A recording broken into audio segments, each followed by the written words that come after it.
Cette semaine, c'est l'histoire d'Amnesia que vous allez découvrir ou redécouvrir pour certains. Amnesia est un jeu craint par la plupart de la population à cause des sursauts de peur qu'il fait ressentir aux joueurs, mais il est tout de même doté d'un background exemplaire. Commençons, notre héros est Daniel, un homme qui vivait à l'ouest de Londres où il travaillait pour le British Museum. Un jour, il part en Algérie accompagnant une expédition pour retrouver un ancien tombeau perdu au milieu du désert.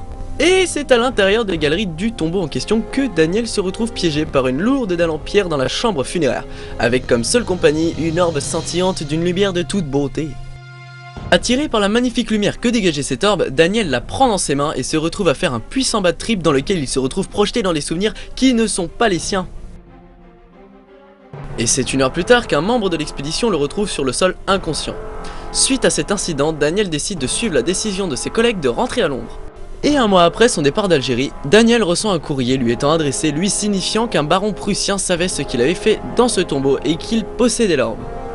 Il commence réellement à se soucier de son avenir lorsqu'il se rend compte qu'il est poursuivi par l'ombre, cette entité maléfique qui se manifeste de façon matérielle par du mucus, qui est en fait un gardien de l'orbe. Après quelques moments de stress et de tentatives de rester téméraire, il décide tout de même d'accepter l'invitation de ce baron prussien qui lui annonce qu'il sait comment lui permettre de s'en défaire.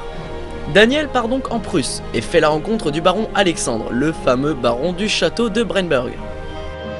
Soit dit en passant, le château se situe à Hallstatt, qui est une région perdue dans les profondeurs des bois obscurs de l'est du royaume prusse, château qui a été consumé par les flammes vers la fin du XVIe siècle et ensuite reconstruit par le baron Alexandre.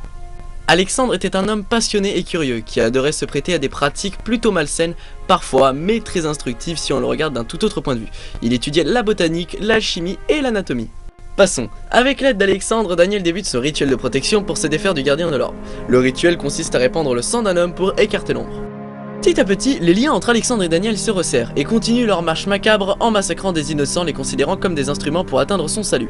Pour Daniel, à ce moment-là de l'histoire, la fin justifie les moyens. Mais le jour où ses dernières victimes lui manquaient pour se sauver la vie, alors qu'il était avec Alexandre dans un petit village, il rentre dans une maison de paysans et pourchasse une des petites filles qui avait parvenu à s'échapper. Il la rattrape alors et la tue de sang-froid. Daniel reprit la raison et vit l'homme qu'il était devenu, un tueur sanguinaire et sans pitié. Totalement désespéré et brisé, Daniel décide de boire une potion d'amnésie pour oublier ses erreurs. Peut-être parviendra-t-il à racheter ses fautes ?